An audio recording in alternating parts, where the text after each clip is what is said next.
Nossa, que prazer te receber aqui, né, nessa estreia do canal, desse espaço que a gente criou. E a gente que está fazendo tanta coisa há tanto tempo junta, é uma emoção mesmo a gente poder tá aqui, né, tentando ajudar os professores e se ajudar também, né?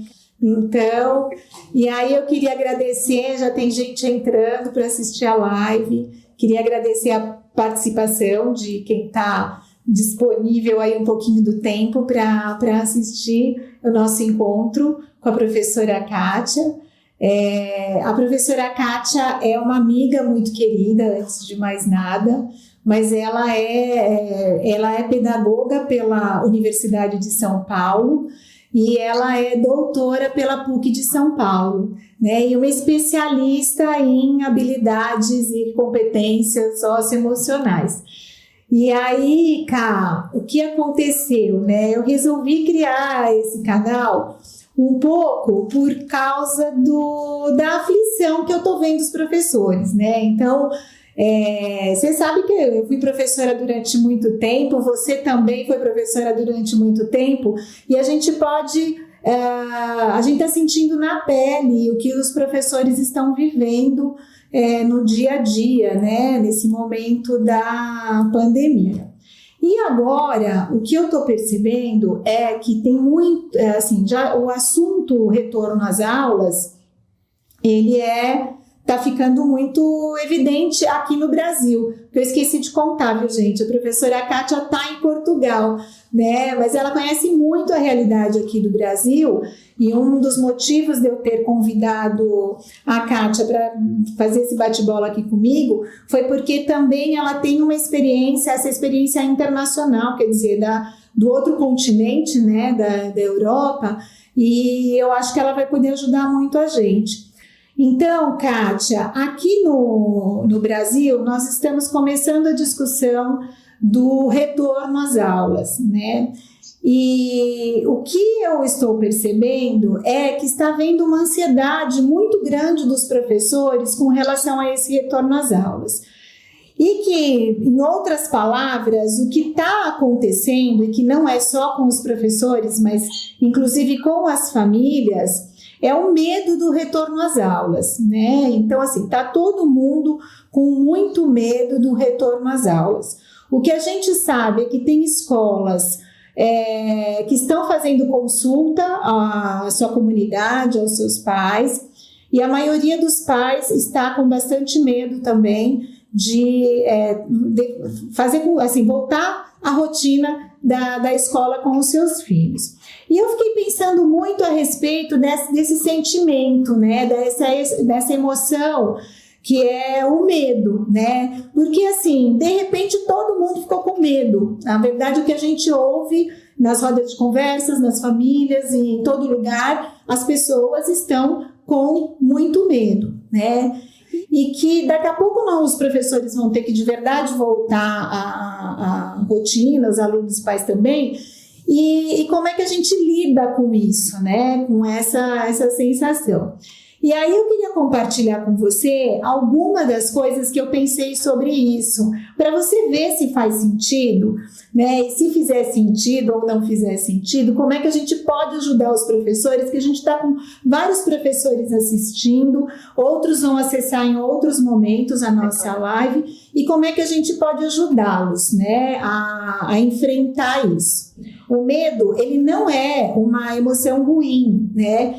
Mas em algum momento ele pode ser ruim quando ele paralisa a gente, quando ele impede a gente de ver saídas, né? E aí ele pode evoluir para um pânico, ele pode evoluir para um nível de paralisação que impede as pessoas de terem uma vida normal, né?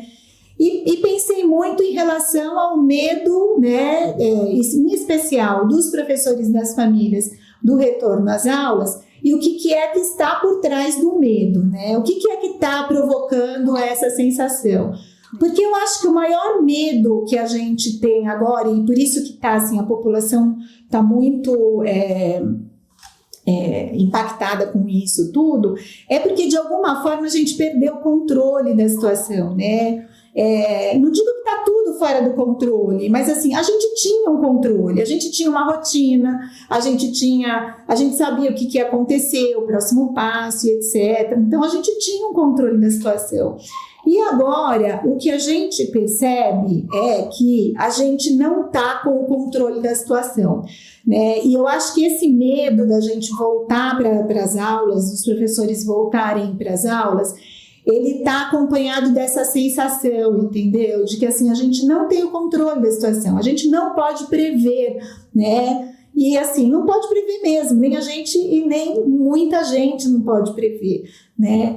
E aí, ainda estressando um pouco mais sobre isso, então, quais seriam os caminhos para a gente recuperar um certo conforto, de um certo controle, né? E aí dar uma abaixada no nosso nível de ansiedade e de medo. A pandemia realmente nos traz essa sensação de medo. É verdade. E quem não está com medo, Mônica, não está entendendo nada, né? Nessa é a verdade. Eu acho que é o momento do mundo todo estar mexido. Inclusive, eu queria começar também cumprimentando as pessoas que estão diretamente envolvidas ou que foram vítimas ou que têm algum caso mais próximo, né, de sofrimento com essa pandemia e com tudo isso que está acontecendo conosco, quer seja do ponto de vista da saúde, quer seja econômico, enfim, a gente sabe que a situação está difícil no mundo todo.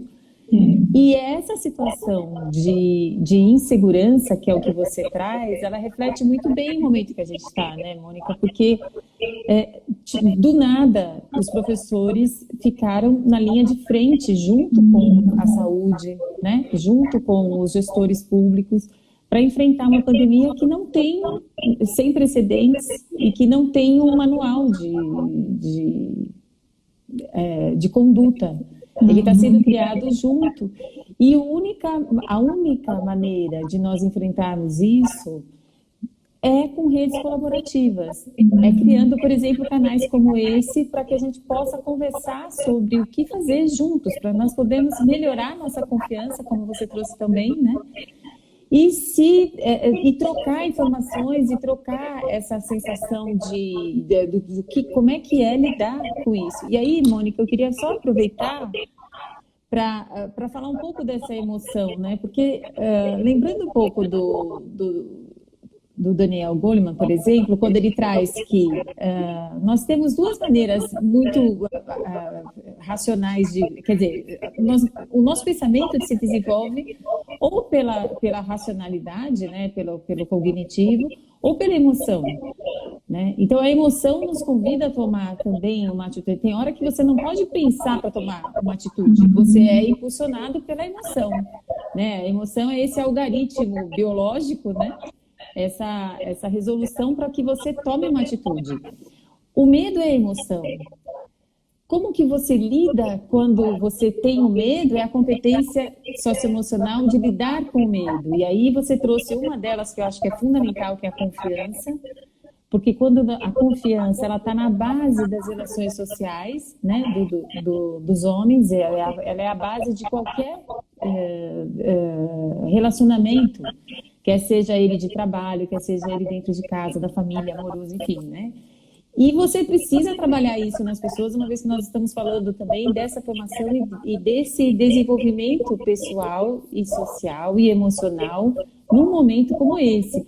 Então, os professores, nós estamos passando por uma carga gigantesca de mudança, um desafio imenso na escola, e a primeira coisa que ele precisa ter são redes colaborativas sendo formadas para que ele possa sentir que ele não está sozinho, para que ele possa se sentir acolhido, para que ele possa ver que ele também está construindo, está tudo bem estar com medo, está tudo bem estar nervoso, ter ansiedade para saber o que vai acontecer.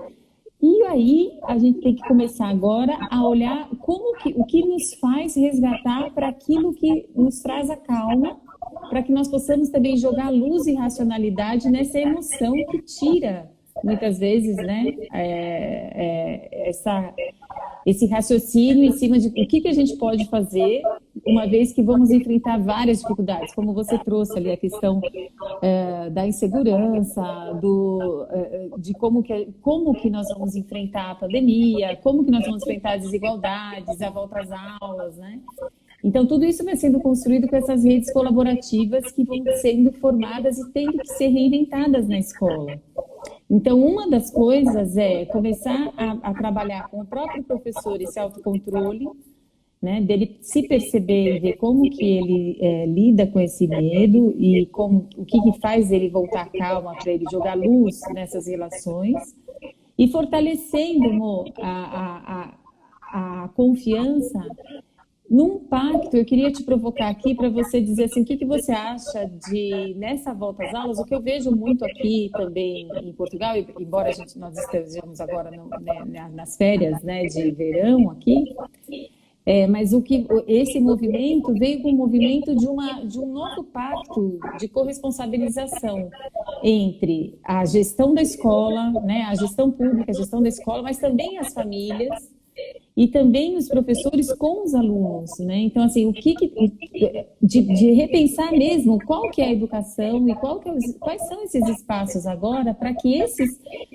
essa confiança e esses canais de enfrentamento desse novo normal seja construído e cuidado, né, Mônica? Porque não vai ter uma solução simples, né? É uma solução que vai ter que ser gestada nesse processo e nessa continuidade, né, agora daqui para frente. Então, nós temos que pensar em estratégias para que esse professor mantenha calma e o controle de saber que os passos vão ser dados pouco a pouco, né? E é na construção e na corresponsabilização com os alunos, com a família, com a gestão, com os outros colegas, com os outros professores, é que ele vai construir esse caminhar e essa nova escola. Queria te ouvir um pouco sobre isso também. Eu tenho pensado muito, Cá, porque a gente vai acabar chegando num momento em que os cuidados com a pandemia, né, a imunização total, a segurança total, eu acho que ela ainda vai demorar um pouco, né, porque a gente está vendo estudos de vacinação, de vacinas. Eles são, mesmo que a gente tenha até o final do ano, né, uma resposta em termos de vacina para que ela dê conta, né, a gente está falando de uma pandemia mundial. Então, assim, até que todo mundo esteja imunizado via vacinação, a gente ainda vai ter um caminho, né, de viver um pouco nesse modelo de ansiedade, de cuidados que a gente vai ter que tomar, né? Parar definitivamente, esperar tudo se normalizar para retomar as aulas é uma coisa que traz muito prejuízo, né, para as gerações, vai trazer prejuízos de diversas ordens, né? Então, a gente tem que, nesse momento, eu acho, aproveitar esse momento para a gente poder encontrar caminhos, né? E de caminhos que nem você estava falando, né? Assim, de repactuação. Eu desconfio muito de políticas que, neste momento, elas sejam generalistas, né? Ou universalizadas de modo geral. Porque, para mim, eu falo por mim, né? Eu acho que esses pactos de confiança, né? De respeito, de empatia, de solidariedade, né? De responsabilidade, eles se constroem nos grupos, né? Nas comunidades. Então, eu tenho pensado muito sobre isso, que primeiro o professor ele precisa olhar para si, né? E a gente tem que respeitar isso no professor, eu acho, sabe? Assim, a gente não tem que desmerecer essa sensação que o professor está tendo de que não dá para voltar às aulas nas condições que eles tinham antes. Então, isso é um ponto, né? E a gente tem que respeitar isso do professor. Esse medo que o professor está sentindo e os pais estão sentindo é legítimo, né? E a gente tem que respeitar, porque ao respeitarmos isso e ao os próprios professores se sentirem respeitados, eu acho que os caminhos eles surgem, né? E como você tinha falado, eu acho que assim, os vínculos de confiança, de respeito, né, e de reconhecimento da responsabilidade, de empatia, eles precisam estar fortalecidos. E isso não se dá através de política, né? Não se dá através de uma determinação, de uma lei ou de uma regulamentação, porque era justamente isso que a gente tem feito, né? Que você tem trabalhado tão bem em todos os seus trabalhos, porque essas habilidades, essas competências socioemocionais, elas se constroem na relação, né? No olho no olho, né? Nos protocolos que a gente vai estabelecer de combinados mesmo, o que é que a gente vai combinar. E esses combinados, eles precisam estar, assim, sendo feitos olho no olho, todo mundo consciente, e um passo de cada vez, né? Porque eu acho para a gente voltar à calma. Então, eu acho que tem um ponto, né, do apoio da rede colaborativa mais desse tipo que a gente está querendo, que eu estou querendo promover, né? Quer dizer, esse encontro que pode trazer professores, inclusive de outros países, de outras realidades, para discutir coisas que são incomuns. Mas o fazer, ele vai acontecer ali, né, do professor junto com os pais, junto com os alunos, né, e ali que vai se estabelecer essa retomada desse pacto de confiança para a gente poder, enfim, dar um mínimo de continuidade, né, necessária para que o processo de desenvolvimento das crianças não estacione, né? Ele não se congele, não se cristalize, que as crianças possam continuar em pleno desenvolvimento. Porque imagina, né, Mônica, se você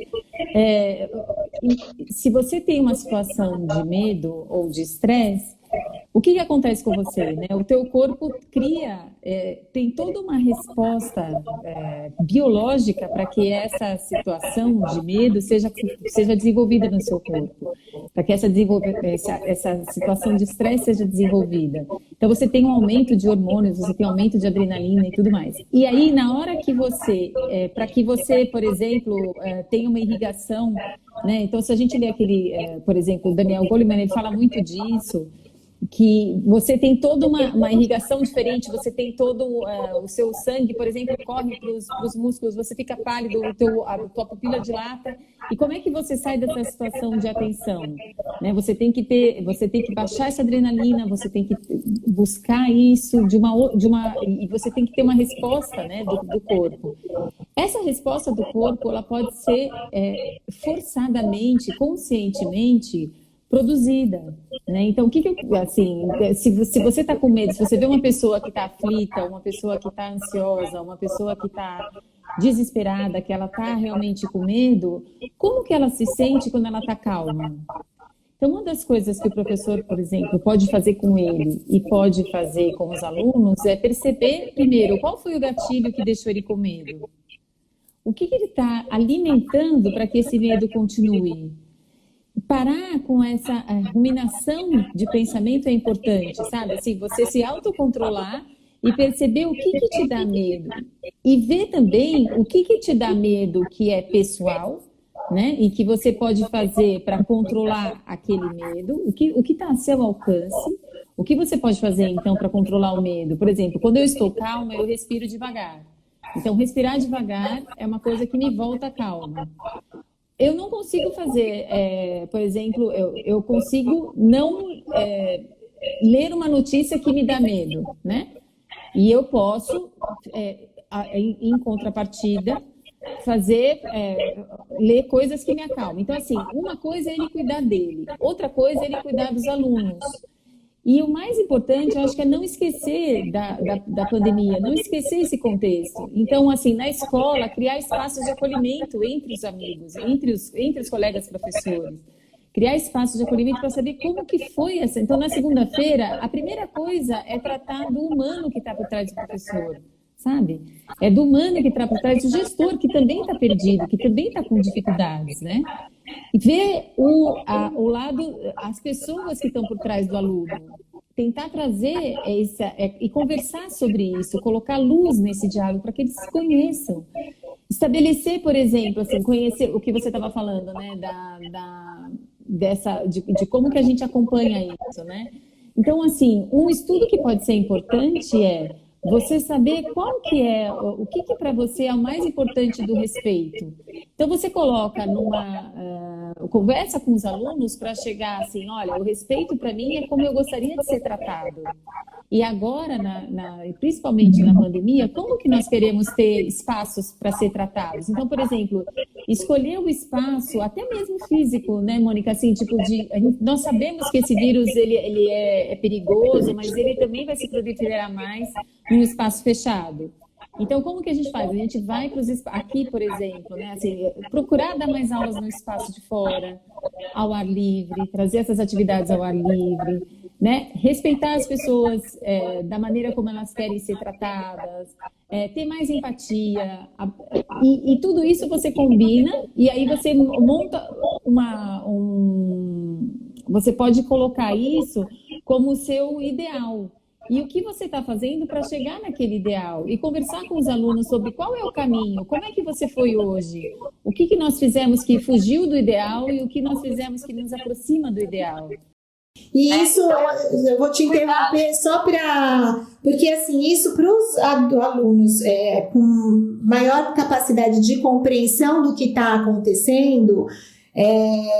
eu acho que fica mais tranquilo, né? E aí, assim, mas tem os pequenos. Eu tenho acompanhado muitos pais de crianças pequenas que elas não têm um nível de compreensão, e aí esses pactos, né, com relação às crianças pequenas, eles precisam estar mais estruturados, eu acho, né? Porque tem que ter uma confiança entre os pais, né, essa rede de colaboração, de cooperação e de cuidado, porque é isso que vai acontecer, né? A gente precisa criar uma rede de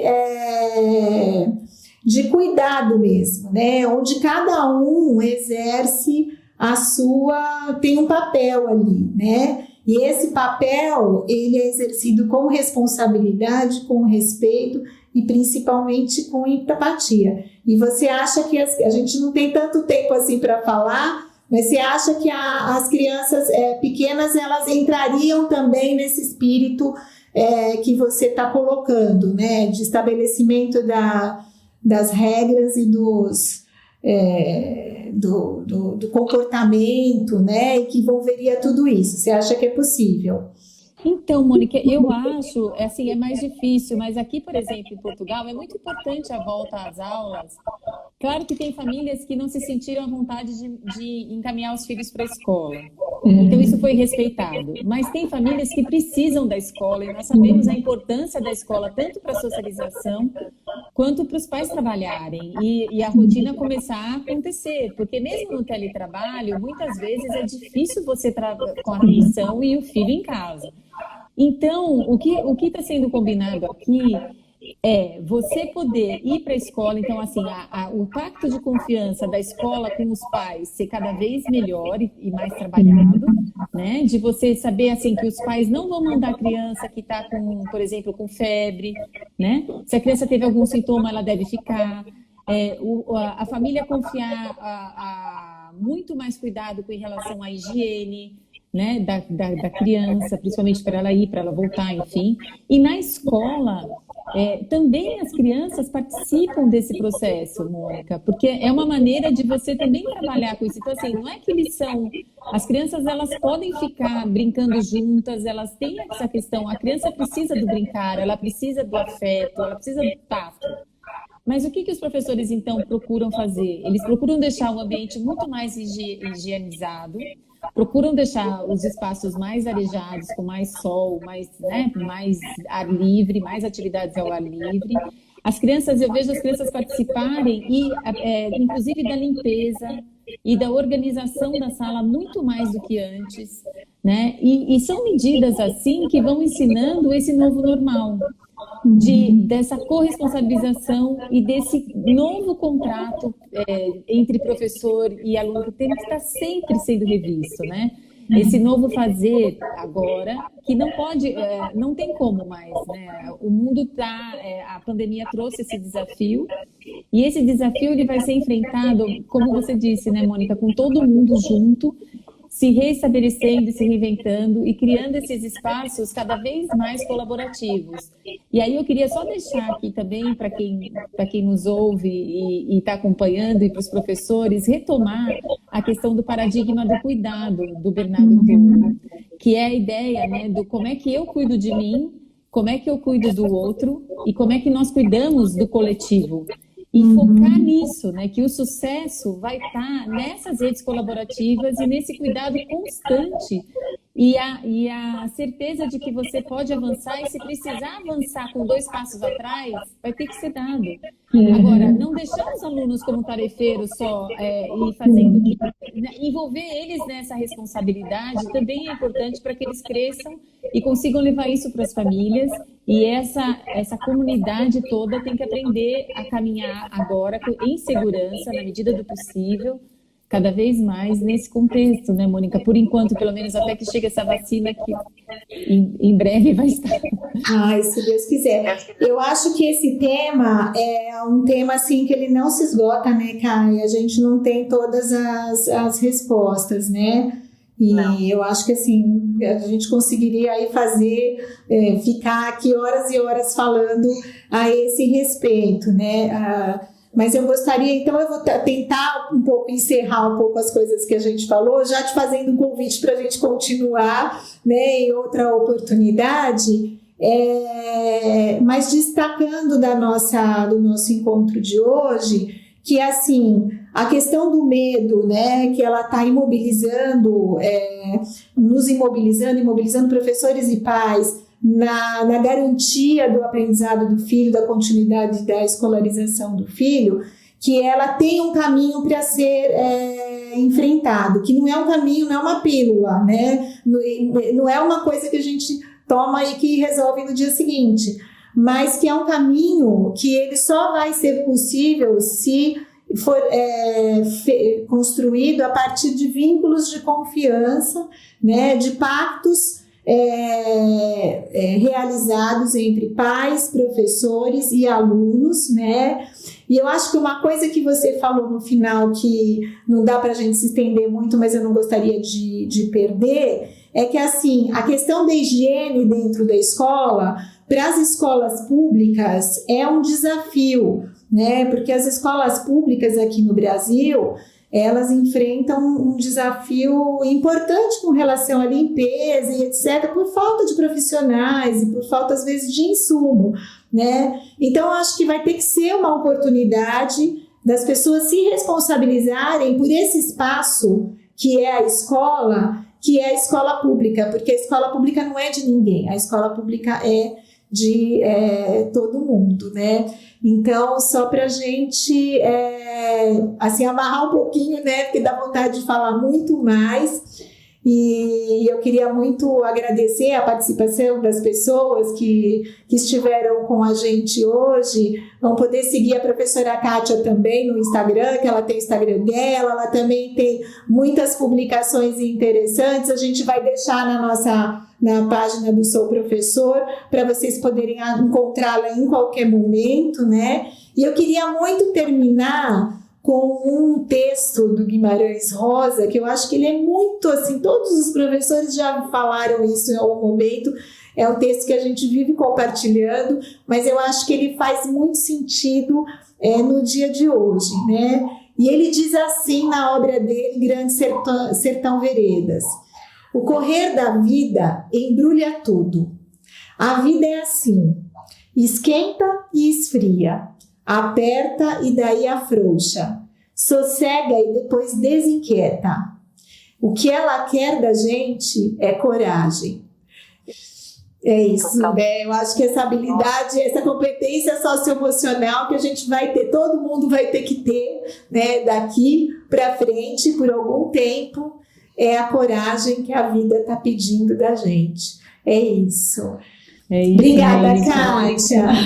Obrigada, eu que agradeço, Mônica, parabéns pela coragem, continua, parabéns pelo seu canal e conte sempre com a gente, todos os professores, e sempre, Mônica, sempre coragem, caminhando e tecendo redes, e é na colaboração que nós vamos conseguir. E o próprio Guimarães Rosa dizia, né, aos poucos o escuro é claro. Pois é. Nós estamos pensando. Eu acho que a gente precisa ler mais Guimarães Rosa, se inspirar mais nele. Mais nele.